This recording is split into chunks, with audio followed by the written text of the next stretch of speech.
We have a cool Jordan 1 customizing project we're working on here today.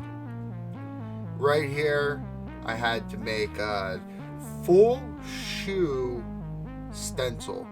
So basically, I copied the entire shoe, the whole surface area, and I laid it out on a flat surface. Alright, I got it as close as I could get it. What I did was I put tape over the shoe, drew on the tape, as you can see there, then laid that tape down flat on some poster board. And then I did my sketches, sort of what I want to do.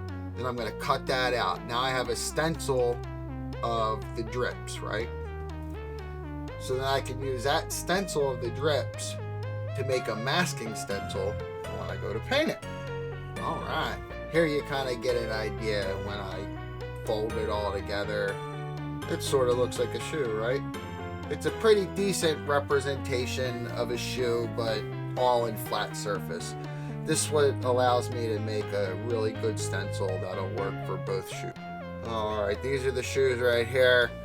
We're going to want to go ahead and lay some base color down on them. So I'll take my airbrush and just start cutting them in. I'll hit all the edges first, of course. This way I know that the paint has gotten all them nice little corners.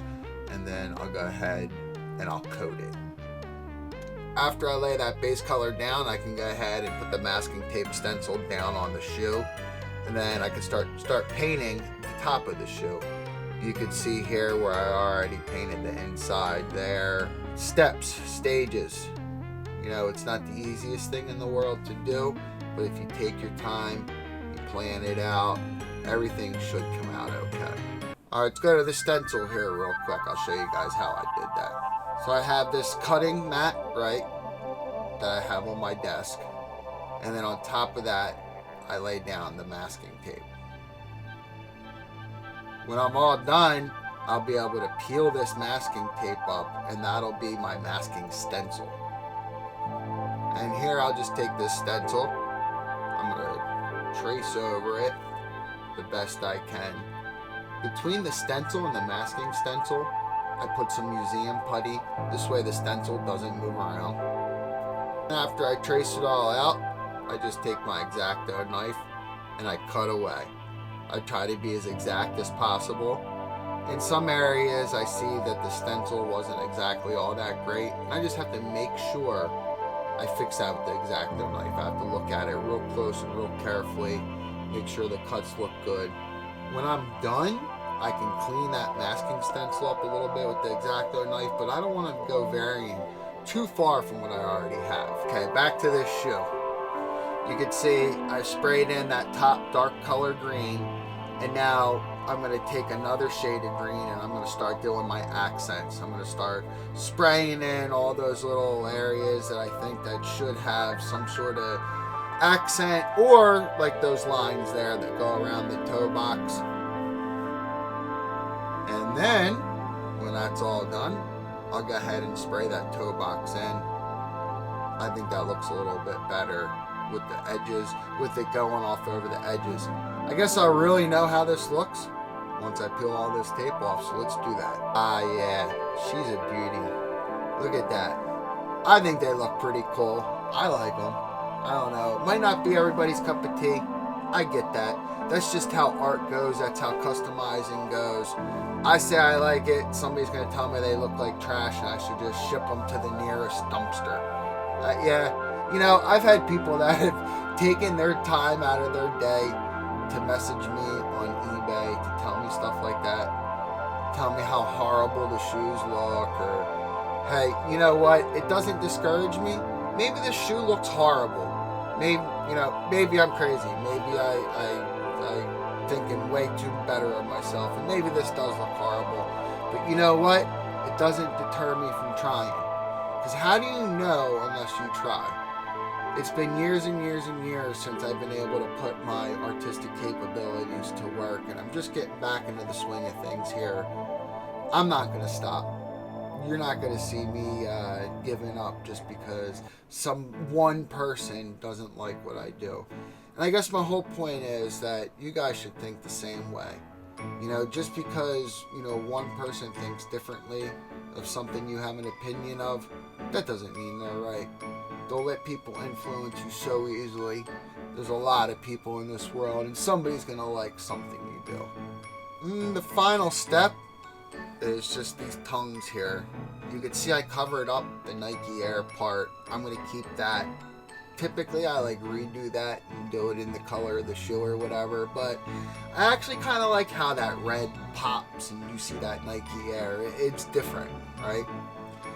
But on the tongues here, I'm going to use the Angelus paint. I'm going to mix it with the Angelus Soft.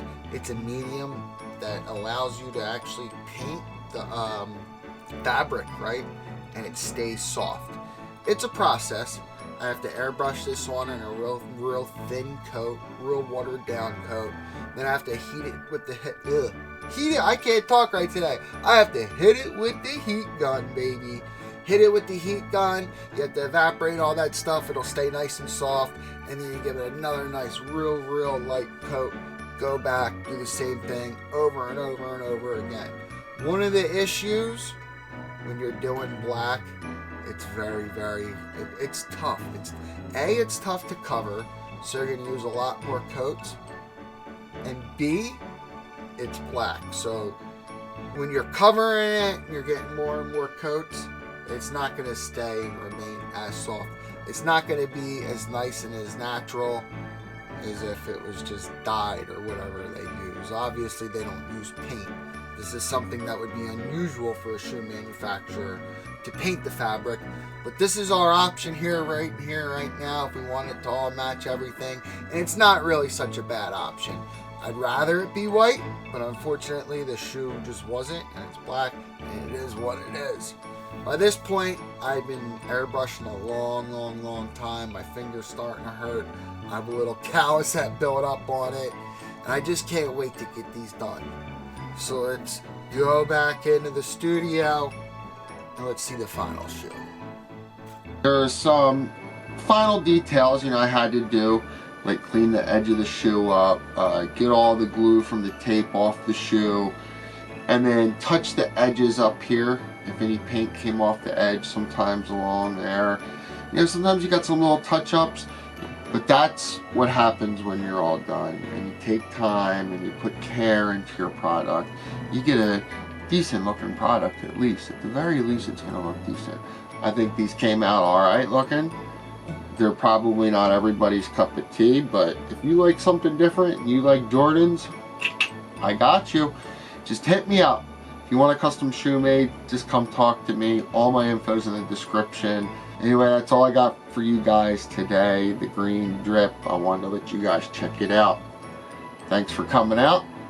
Joe Kyser, over and out. Have a good day. Have a good night. Have a good whatever it is, wherever you're at. And I'll see you guys on the next video. Peace!